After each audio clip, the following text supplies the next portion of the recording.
Alright, we now know some new pedals that John Frusciante is using, and today we're going to be breaking down primarily the pedal board he used for the performance for the SilverLake Conservatory. That's kind of a one-off performance that wasn't part of the standard Unlimited Love tour, using some new gear and just a smaller rig in general.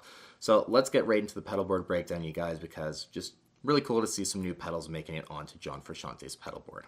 Now, I really got to give a shout out to Flea for posting this picture to his Instagram story of Henry with John's 62 Strat and the pedal board, because this shot is really the best we've gotten of his pedal board for this performance. And we're also going to be using a bit of what we know he was using during the Eddie rehearsal kind of post that was made on the Red Hot Chili Peppers Instagram page. We're going to also use what was on that board to help clue in as to what is on this pedal board. So we're going to start off. There's two Boss pedals that you just expect on this B rig, essentially, of John's, his smaller rig that was also used as a backup during the Unlimited Love tour. And that is a Boss noise suppressor as well as a Boss TU3, we assume, on the pedal board. There also is an Ibanez WH10 version 3 that is modded by Wilson Effects, a really great mod to the WH10. If you haven't tried it out, I highly suggest checking Wilson Effects out. Next up, we have the MXR Super Badass Variac Fuzz, kind of John's new fuzz pedal for the Unlimited Love era. The next pedal, in the Eddie video at least, I alluded to it probably being an MXR Dynacomp. With the lighting, it was kind of hard to tell. But now in this shot here, you can actually tell it's an MXR Distortion Plus, a yellow MXR pedal with two knobs like that. That's what that's what it is. It's what it has to be. Now, the next pedal, again, I kind of discussed it possibly being a DS1 or a Wazacraft DS1. Obviously, it wasn't because it was the foot switch of the CE1 I was looking at thinking that was the Waza switch, but it's an orange Boss pedal that was there. So it might be the DS1. And here's kind of where I start thinking.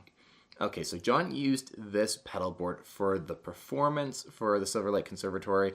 They played, a regular Red Hot Chili Peppers set for the most part, and then just adding in Smells Like Teen Spirit at the very end. For him to kind of go and not have a Boss DS2 on his pedal board, it's just a bit odd, especially for kind of a full-on performance. So there's a part of me that is thinking he went back and switched it to having a Boss DS2 on the pedal board. I have no actual factual basis to make this claim, but this is where my head's kind of going, and based off the Eddie rehearsal pedal board, it's a Boss DS1. But just going off of kind of the performance and the set list and the tones you'd expect from John, and there hasn't been a lot of clips even of this performance that were posted, but I can't rule it out being a Boss DS2, just knowing John and how kind of crucial that pedal is to his overall sound. So keep that in mind here. If we got a dead-on shot of the pedal board that showed us a DS1, then be like, all right, it's a DS1. But a part of me just is like, well, you can't see the knobs. So did he just mess around with the DS1 in that kind of backstage shot we got around that time, and then for this performance, throw on a DS2, because he did make a couple other changes to the pedal board as well compared to the one we saw in the Eddie rehearsal performance. Now, for the SilverLake Conservatory pedal board version, at least, we don't get a shot of what would be after that Boss DS1, DS2, whatever you want to call it, and think it is at this point. Now we have to go back and look at that Eddie rehearsal kind of backstage shot of the pedal board we got, and a few of you commented that it could be an MXR Micro Amp Plus, which is actually, a pretty good shout at what it being. This one angle here that you'll see now on your screen, it does show something that appears to be cream colored on that side. Now, if that is in fact that pedal, that would mean it probably is a Micro Amp Plus, or pretty much confirms it's a Micro Amp Plus. So I don't know, this angle, it's kind of hard to tell and it's a bit blurry, but to me at least, now I'm kind of, leaning towards it being a Micro Amp Plus, because kind of see that cream colored shape on that end side. And if that is in fact that pedal, it's a Micro Amp Plus.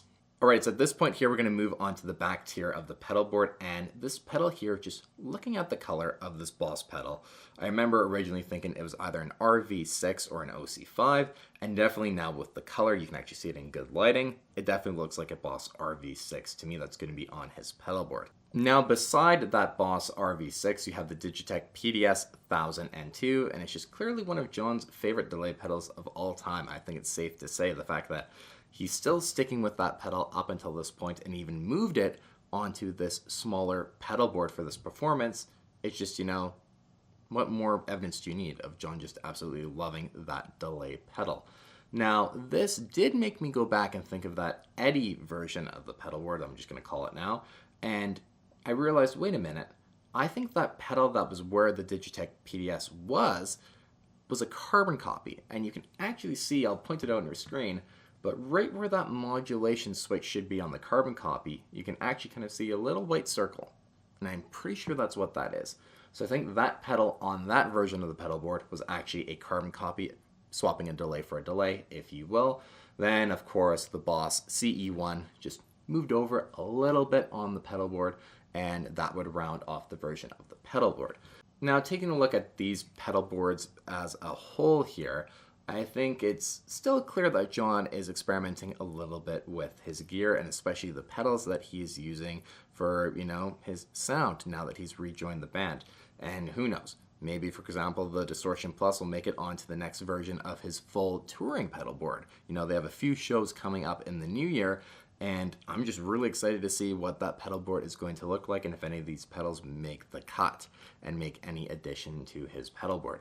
I know some of you guys in the comments were saying that you don't think John really cares about the pedals that he uses that much, and he just kind of puts whatever on his pedal board, but I mean, he's stuck with the PDS 1002, and there are so many great delay pedals out there that, you know, for him to kind of stick with that pedal, for example, I think that's really just proof that, you know, he does care with what pedals he uses, or else he just use a modern delay pedal. He would have just stuck with the carbon copy or something different in that pedal's position instead of using an older digital delay pedal like that PDS 1002. I just can't see him not caring about the pedals that he chooses to put on a pedal board. So this is maybe just a look at something we might see being on the future large-scale World Tour pedal board. But there you guys go. I think that was definitely worth just discussing because it's just cool seeing a different look at the gear and pedals John is using and relating back to that Eddie version rehearsal board thing. You know what I'm talking about. This kind of sheds light on what was actually on that pedal board as well. I'll maybe discuss his amp situation because he went back to just using 2 amplifiers for that SilverLake Conservatory show, so stay tuned to the channel. I'll probably whip up a video discussing that and just some theories as to why he used what he used for that show. But anyways, you guys, there you go. The new pedals that John Frusciante has been using to kind of wrap up 2022, and again, who knows what we'll see on this pedal board in the future, but stay tuned to the channel because I'll definitely be discussing it once we get some good looks at that version of the pedal board in the new year. Until then, you guys, thank you so much for watching. We'll see you on the next one.